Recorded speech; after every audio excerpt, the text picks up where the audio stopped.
தமிழகத்தில் வெற்றி பெறக்கூடிய கூட்டணியாக பாரதிய ஜனதா கட்சி கூட்டணி இருக்கிறது.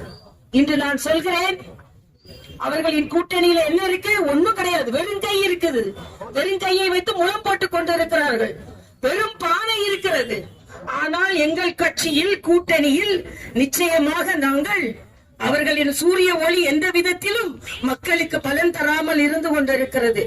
ஆனால் இங்கே மக்களுக்காக இலை போட்டு ரெட்டை இலை போட்டு குக்கர்ல சாதம் செஞ்சு அதை சைக்கிள்ல கொண்டு மக்களுக்கு சென்று அவர்கள் முகம் தாமரை போல மலர்வதை பார்த்துவிட்டு சாப்பாடு மட்டும் இல்ல, அதை மாம்பழமும் வைத்து கொடுத்து நாங்கள் நிச்சயமாக மக்களின் வயிறு நிரம்ப நாங்கள் பாடுபடுவோம். நீங்கள் வெறும் கையை வைத்துக் கொண்டு ஓட்ட பானையில கொண்டு மக்களுக்கு எதுவுமே கொடுக்காமல் வெறும் பானைகளையும் வெறும் கைகளையும் நீங்கள் காண்பிக்க போகிறீர்கள். அதனால்தான் பானைகளும் கைகளும் உங்களோடு இருப்பதற்கு வாய்ப்பு இருக்கிறதா இல்லையா என்று ஓடுவதற்கு தயாராகி கொண்டிருக்கிறார்கள்.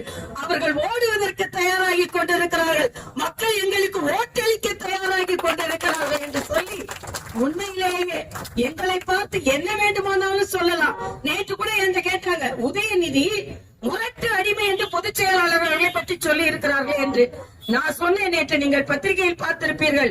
நான் உட்பட இங்க அடிமட்டத்தில் இருந்து, கிளையில் இருந்து, மண்டலில் இருந்து, மாவட்டத்தில் இருந்து மாநிலத்திற்கு வரும் தலைவர்களை பார்த்து நேரம் வாரிசு என்ற காரணத்தினால் அந்த இருக்கையில் அமர்ந்திருக்கும் உதயநிதிக்கு அடிப்படையில் இருந்து வளர்ந்த தலைவர்களை பற்றி பேசுவதற்கு எந்த தார்மீக உரிமையும் இல்லை என்பதையும் தெரிவித்து இங்கே நீங்கள் விருதுநகரில் இந்த இளைஞரணி மாநாடு நடத்துகிறார்கள்.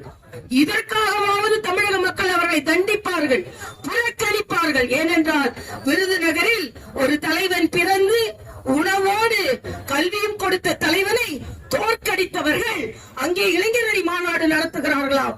அதற்காக இளைஞர்கள் அங்கே புறக்கணிப்பார்கள். தமிழக இளைஞர்கள் தன்மானம் மிக்கவர்கள், தானாக போராடி உயர்ந்தவர்களுக்குத்தான் அங்கீகாரம் கொடுப்பார்கள். உங்களை போல வாரிசுகளுக்கு அங்கீகாரம் கொடுக்க மாட்டார்கள். அதனால் இளைஞரி மாநாடு கூட புறக்கணிக்கப்படும் என்று சொல்லி நான் நிச்சயமாக இந்த காலகட்டத்தில் சூரியன் உதிக்கிறதோ இல்லையோ, கைகள் உயர்கிறதோ இல்லையோ, தமிழகத்தில் தாமரை மலர்ந்தே தீரும். குளத்தில் வட்டை இலையோடு தாமரை மலரும்.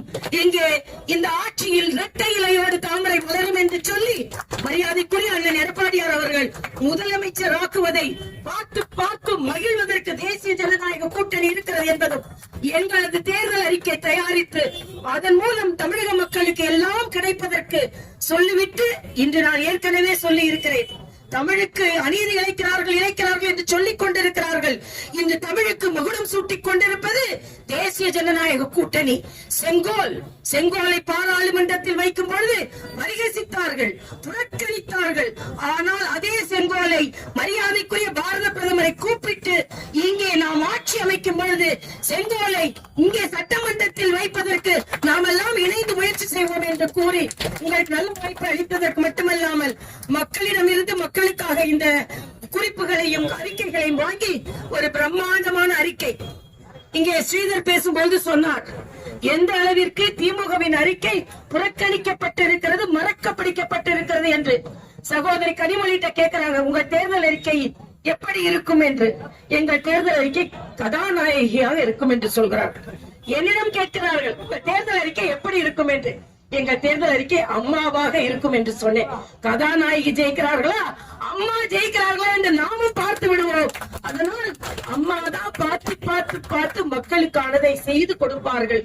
அதனால் திராவிட முன்னேற்ற கழகத்தின் தேர்தல் அறிக்கை கதாநாயகியாக இருக்கட்டும், நம் தேர்தல் அறிக்கை அம்மாவாக இருந்து அனைவருமே ஆசீர்வதிக்கட்டும் என்று சொல்லி விடைபெறுகிறேன். நன்றி, வணக்கம்.